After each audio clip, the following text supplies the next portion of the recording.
Thank you so much, Lisa, and thank you to the Georgia Chamber of Commerce for having us here today. My name is Dana Rickman, and I'm the president of the Georgia Partnership for Excellence in Education, and we enjoy a great partnership with the Georgia Chamber and also with Georgia Power, so much appreciated there. It's my pleasure to have this panel. I've been very excited about it today because all morning and now afternoon we've really been talking about the talent pipeline. And well, where does the talent pipeline come from? Well, it comes from the K-12 system.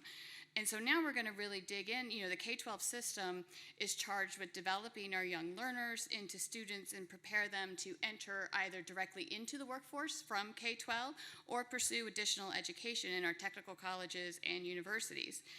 And as operations and expectations have really evolved for Georgia's companies, as we've been talking about all morning, so have the expectations for our K-12 students. And so we're excited to have a great group to sort of reimagine college and career preparedness. So please join me in welcoming our panel. We have Georgia State Superintendent Richard Woods. We have Stuart, Countess, President and CEO of Kia Georgia, and Joseph Lillyblad, Director of Education and Workforce Development from the Georgia Power Company.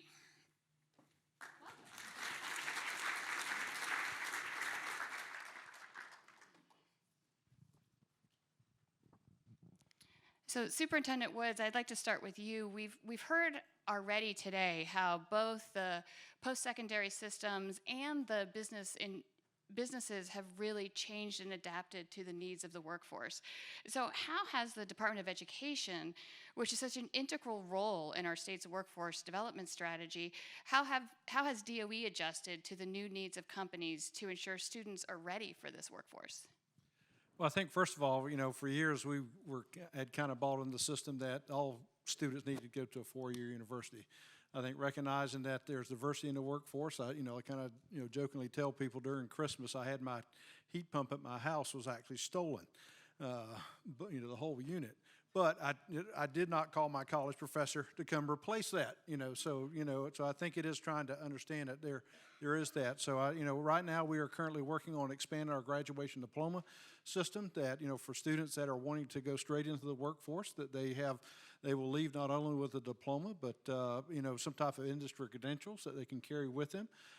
Definitely with our career tech program, preparing our kids for just really some wonderful careers there. The university system, again, aligning, our programs of study with perhaps a liberal arts major such as myself, but also, finding out there's, people who want to become engineers, medical science, and even our military. We have a strong military presence within Georgia, and they have workforce needs as well. So, I think having that dialogue, thinking about what the future is, making sure we're reviewing our programs of study, our pathways, to make sure we're, relevant. I think that, when I was in school, at the end of the day, I had shop class. I can make a great candlestick, but there's not just much need for candlesticks out there. But, even in today's world, you think about Georgia, we are changing a lot. There's a lot of dirt being moved throughout the state. And so, our focus is, we're focusing, on today, but we've got to be thinking 5, 10, 15 years down the road. What does that market look like? What does our training look like? What is the equipment that we need? Do we have the teachers that are, are trained adequately to, prepare our future workforce as well? I think I made a cutting board in shop class that my mom might still have somewhere. Stuart, the previous panel really talked about the electrification of Georgia, and I think Kia is probably feeling that maybe quite a bit.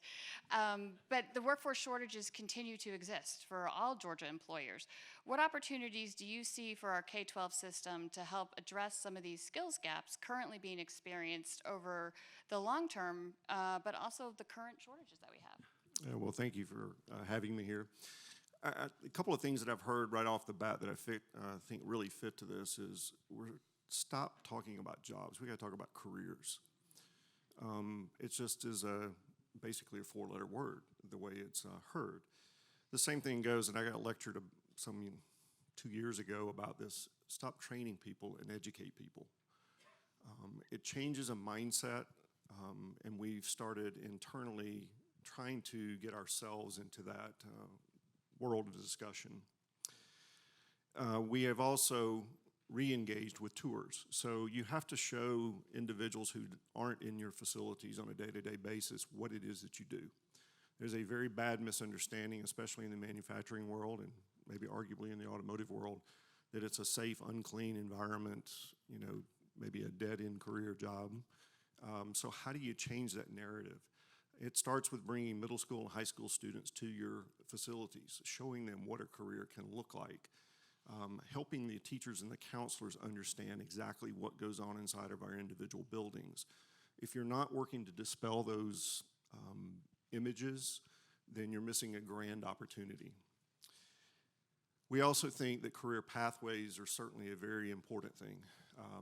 We have got to get the career pathways defined with what supports local communities. When you're in small rural areas, they're primarily built on manufacturing backgrounds in many cases. Obviously, there's a lot of different opportunities here in the city of Atlanta, but you have to get focused if you want to retain those individuals within your local area and be part of your growth and success. There is, in some cases, misalignment, and that requires industry, business to get with your local leadership and get those pathways realigned to what will help you survive and be successful as a community.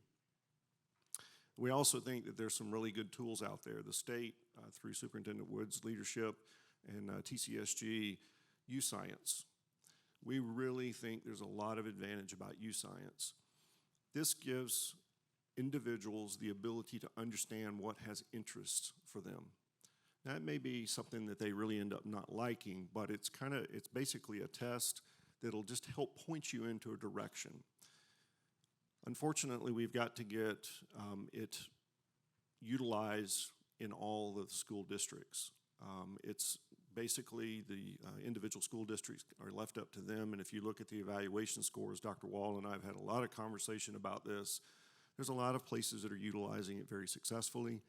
However, there are a lot of counties and areas that are not utilizing it.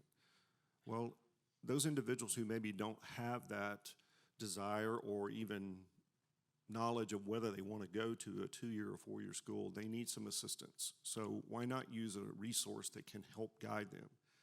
Doing so, there's other programs out there such as Tallow that allow them to post what their interests are, and then companies can come and recruit. It's somewhat of a LinkedIn type device, and we've seen some good opportunities. Lastly, there's similar programs that we've started within our local community through the SAE Foundation doing A World in Motion. That goes all the way back into the elementary schools. It's simply hands-on exercises for individuals to do problem solving, teamwork, generate those analytical skills.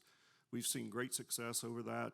As a company, we've poured almost $4 million into this, but it gives these young individuals an opportunity to do basically an experiment and then compete in competition.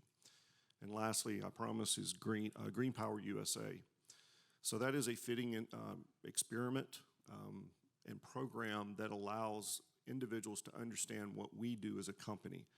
But again, the fundamentals behind it is teamwork and being engaged in problem solving. We've been hearing a lot of those themes over and over today about what is needed and how we need to cultivate that. Joseph, Georgia Power, I mean, that's a company that has invested a great deal of time and energy and resources into our K-12 system. What has driven these investments, and how have you seen the impacts on college and career readiness? What is that looking like? Yeah, so first, thanks for having us. We appreciate being part of the conversation, so thanks to the Chamber. Really, our level of investment is how do we support the state? When we look at the investments that we're making in education, we want to ensure that it's aligning to the economic drivers. So we specifically will work to partner with the high demand career initiatives that are across the state, ensuring to much of what Stuart talked about, the alignment. How do we help those schools? But it's a broad base of investment. And so when we're having conversations with business and industry across the footprint of the state, it's a team effort. So Superintendent Woods and Dr. Wall and all the educators across the state can't do all this themselves. And so business and industry needs to specifically invest in the work that's being done. Just to kind of give you some perspective, through the Georgia Power Foundation in 2022, we invested roughly $23 million into education. Now, that is a variety of different ways and efforts that we're supporting the state. So we're talking about K through 12 programs. We understand and we truly believe that early learners are the foundation for our future workforce. And so when we talk about investment in literacy and early learning, we want to make sure that we're supporting the systems. We're not the experts in education, but we can bring investment and we can bring support, tools, resources, and subject matter expertise in a lot of topics to the conversation, ensure that we're investing. And then encouraging our business and industry partners to do that as well. Investment doesn't have to be a large-scale financial investment.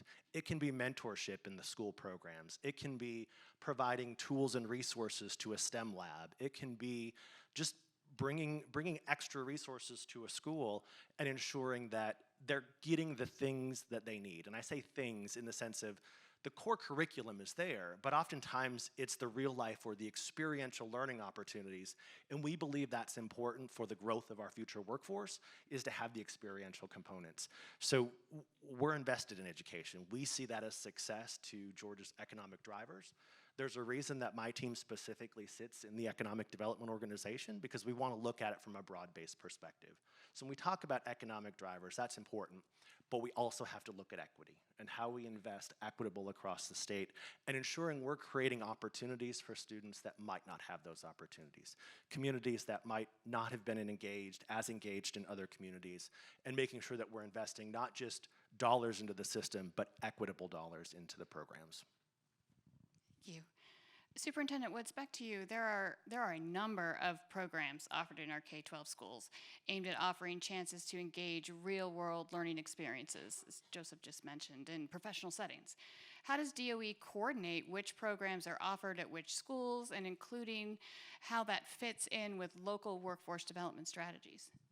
Well, I think, typically a lot of that is driven at the local level as far as they get to decide what courses they have, whether that's through traditional CTE or college and career, AP, IB, type offerings as well. Some of that, is determined by, just the available resources. Some areas, definitely in the metro, you have a much larger tax base. Someone like Taliaferro County, you have 180 kids K-12. So you can see you really shoot the gambit with that, and I think resource allocation continues to be a challenge, just because based on our QBE formula, which actually funds our school, then that creates some challenges. As we think about providing those opportunities, as well. We try to have incentives. I think one of the things our schools, working with business and industry, which in the past has been, kind of up and down, to be honest, but saying, hey, we can create a pathway that aligns with a specific business within a certain county. Down in McIntosh County, we have a shrimp industry. Well, we have a shrimp pathway. Elbert County has a mining industry. Well, we have a mining pathway. So I think, we are flexible enough that whatever the need is, if it's locally, then we can create, specific pathways which support local industry. One of the things as well that, our schools can become, an economic development designated, zone. So we're, showing individuals that we're reaching out, and our communities are out there with business and industry, talking with them. And that's something, again, I think the more we're closely aligned, the more we're talking, the more we listen, then, we can better serve, each other. Because again, we want to make sure our kids have a place to go once they leave. And again, our business industry want to have a great workforce. So, we have to have that collaboration. But Georgia is very diverse, very wide. And, it's, I think, the good thing is, everybody wants our kids. The bad thing is everybody wants our kids. So we're, kind of stretched a little thin, but it is trying to make sure we prioritize the needs, and that means talking with people, business, industry, economic development, a lot of, just co-collaboration even with higher ed as well. That's the same that we heard from the USG and technical college systems earlier today. To business, tell us what you need so that we can tailor our offerings to help you and bring together. Stuart, along these same lines, Key has enacted a number of local programs to directly connect, not only with students, but also with teachers, counselors, and other school staff that can shape a student's perceptions of employment options. Share how increasing awareness of career opportunities can help increase workforce preparedness. Yeah, industry, and Joseph and I have had conversation on this, plus Rod from Lockheed earlier. You know, we understand we have to be at the table. We can no longer just sit back and say, send me the students. If not, the 2035 line was put up there. You know, that's what we're going to be doing, is wondering, where are they? What's wrong?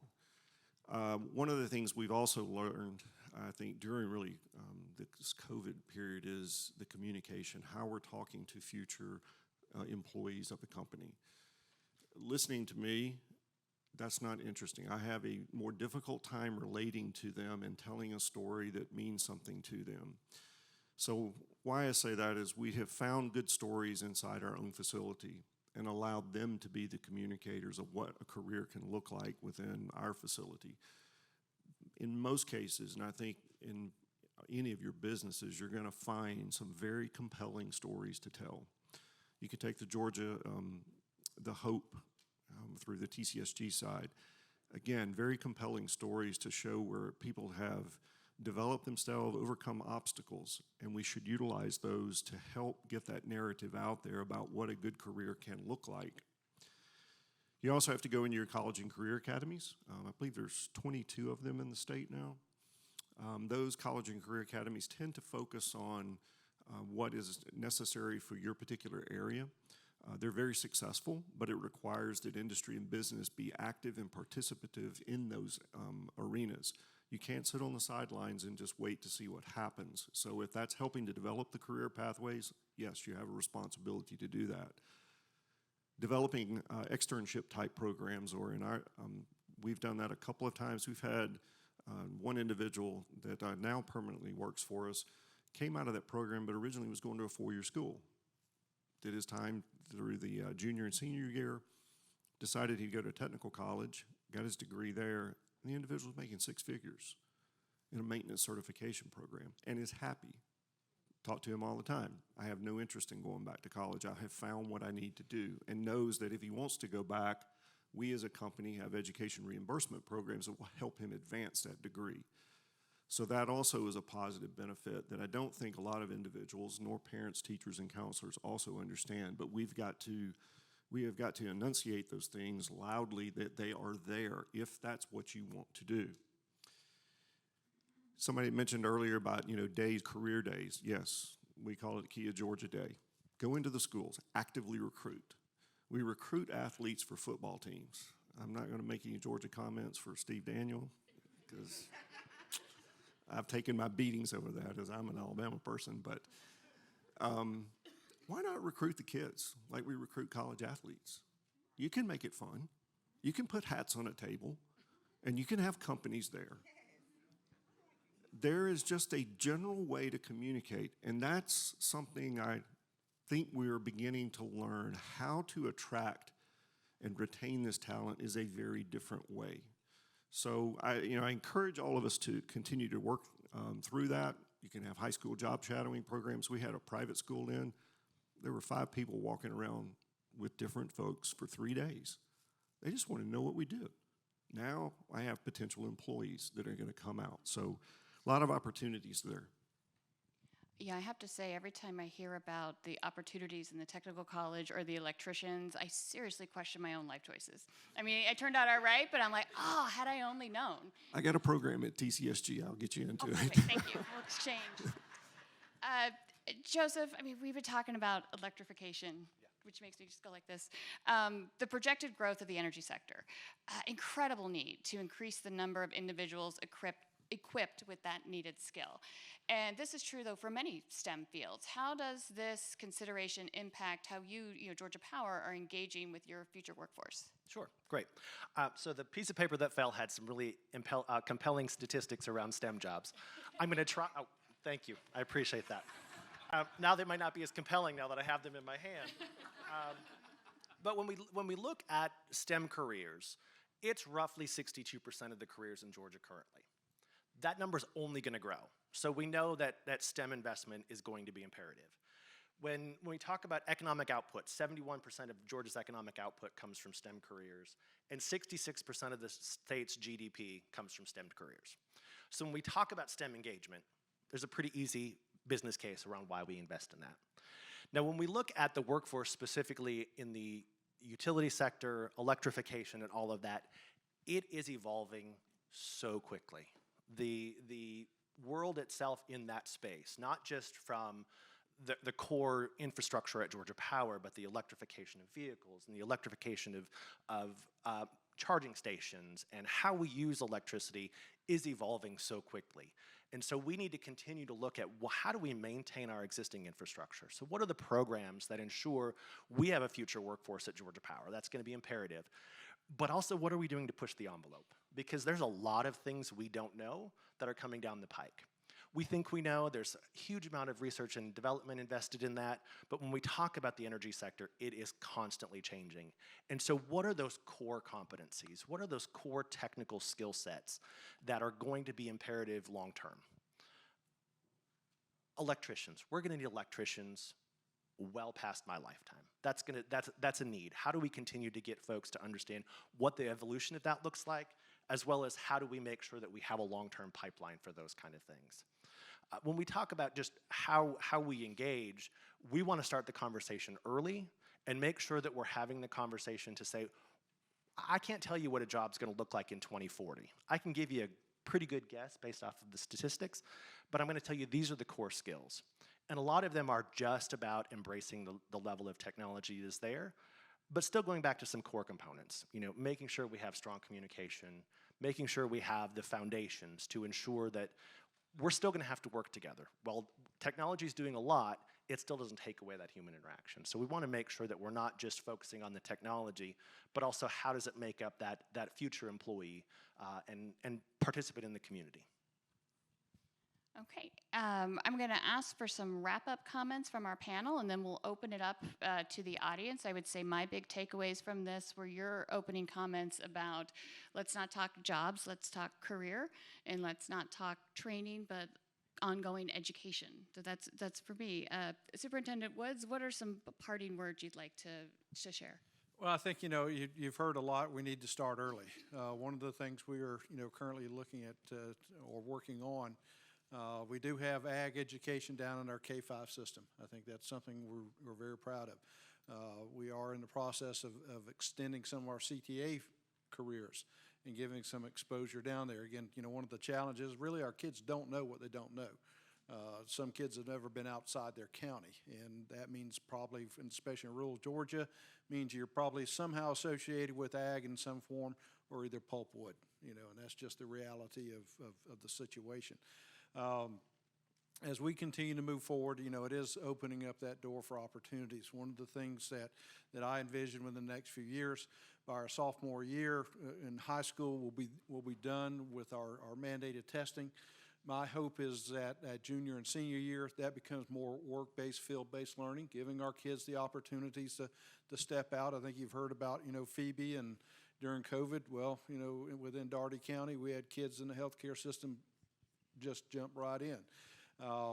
And we want more of that. I think having that practical opportunity, real life experience will give more meaning to our kids. Definitely it will help push that graduation rate up as well. But there's nothing like hands-on experience. STEM and STEAM, as was just mentioned, we have an aggressive STEM and STEAM certification program within the state of Georgia. We're very proud of that. Actually, I think Dr. Wall is here. We're going to introduce something called STREAM as well. And so we're going to be adding that literary or reading piece into that. I think, one of the things I think to firm up our education, especially our workforce, will be that literacy component. And so, we're doing things, talking with TSG that where sometimes, some of the changes within dual enrollment have been, kind of a barrier to some of our kids. Well, now we're just, creating MOUs between each other. And so we're creating a seamless pipeline, as far as our education. Our goal is, yes, either you go into the workforce or you continue that education when you leave us, not only graduate with us, but also higher ed or wherever you go. So is an extremely, important part of what we're at. It's an exciting time for us in K-12 education. Opportunities are there. We are having conversations with business and industry that in my lifetime has never happened.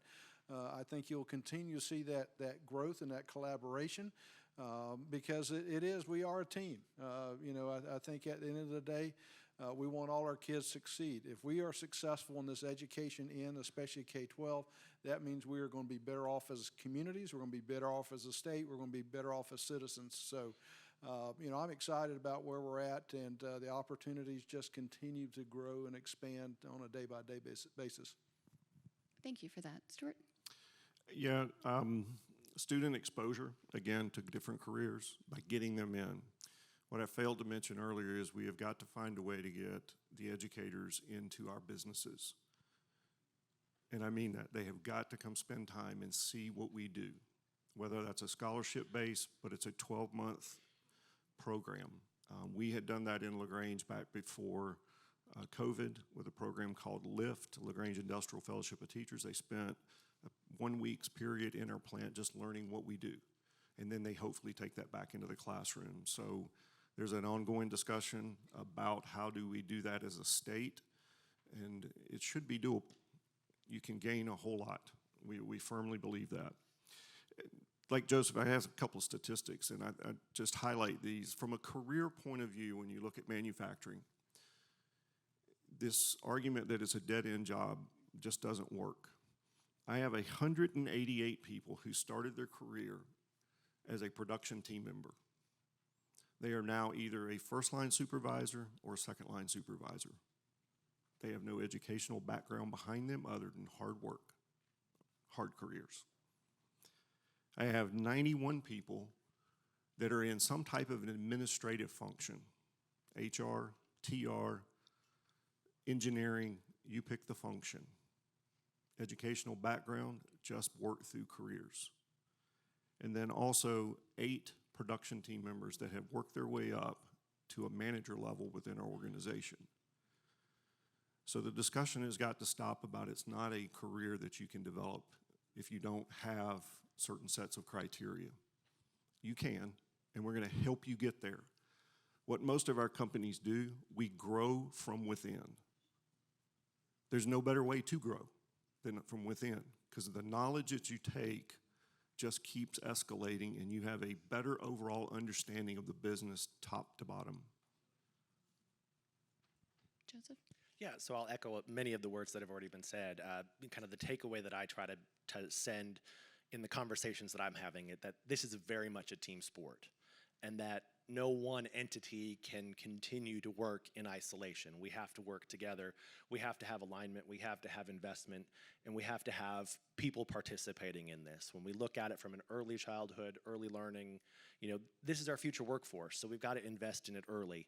If you're on the education side, knock on businesses' doors and tell us what you need, because oftentimes business doesn't know where to start the conversation. And from a business and industry perspective, knock on the door of the educators and make sure that we're having a two-way conversation. Because if we're not working together, we're just going to be sitting here looking at each other wondering why it's not working. And the ecosystem that has been established in the state of Georgia is so ready for this to happen. What we need to work in it together. And so we're in a really great spot from my vantage point, and I think we really have some great opportunities to expand on those partnerships and ensure that we continue to work together to address the workforce challenges we have. Thank you very much, panel. Okay, we have some time. I'd love to open it up for audience questions. I think there's a hand in the back. Please, go ahead.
So the question, if folks couldn't hear, is as students graduate from high school and move on to the next step, a key indicator of how successful K-12 has been, and I guess post-secondary as well, in preparing students for that next step would be data on how they're doing 1 year out, 2 years out, that kind of thing from the workforce. And so do we have data like that? What does that look like, and how helpful would that be? So anybody on the panel want to take that? I think currently right now, every student that enters a school in the state of Georgia has a student ID number. That number is easily transferable up to higher ed, so I think we can, add some identifiers that would be, it would be fairly easy to track. So whether they go to TSG, USG, looking at pathway alignment, that would be somewhat simple to do.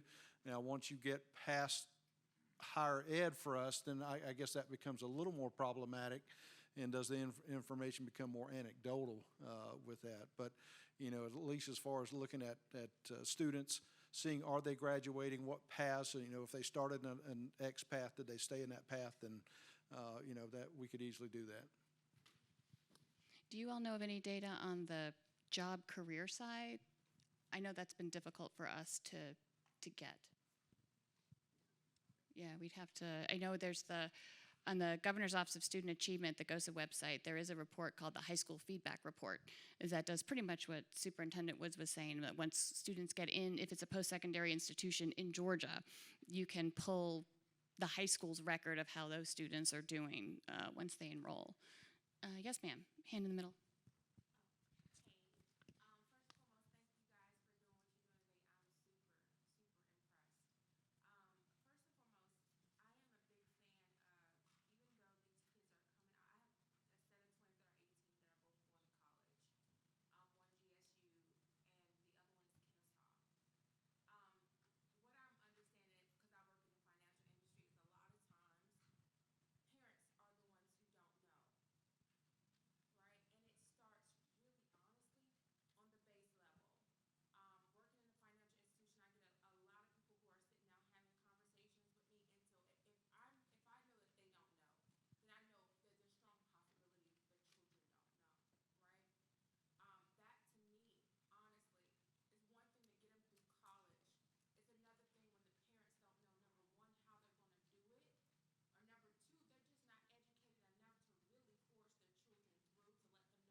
So I think the question is, there's a whole generation of parents that really haven't gone through the post-secondary education system, and it's very confusing, and they don't know how to empower their own children to navigate it. Both of you have large sets of employees. How do you handle supporting your current employees and helping their families navigate this kind of system? Certainly. So glad to go first. So our employees, it's conversation and communication, ensuring that, when you're engaging in your communities where you live, you have the insight. So part of it is internal communication. How are you making sure that your existing workforce knows how to communicate the message? The other piece is getting directly to the parents. It doesn't have to come directly through our workforce, but we have to have a message in the community. And so whenever we're having experiential learning opportunities for students, we invite their parents. When we have opportunities to go to schools, we're going to be more apt to go to engagements when there's parents involved. We want to have the conversation with the students. We want to look at the youth science data to make sure that we're working with the guidance counselors and the educators to make sure that we're tracking the students that have interest and aptitudes. But ultimately, we have to have the conversation with the parents. And so we kind of learned that early on, that by having the conversation, one, you're expanding your candidate pool, because we've had students come in through internships whose parents became more interested in working at Georgia Power than the students did. So the investment either way was creating a pipeline for our workforce. And so it's intentional. You can't just assume that someone understands what working at a power plant or being a line worker or being in metering looks like. We have to communicate that. We have to talk about our industries, and I think, business and industry is understanding that more around engagement. How do we get information to educators? Externships. If you're an industry and you're not doing externships with educators, you've lost your biggest advocate. And so making sure that we're having a level of conversation that's not just industry to student or industry to educator, but industry to the community. And that's really where we're trying to change that paradigm. It's a tough, sometimes uphill push, but got to start somewhere. Yeah.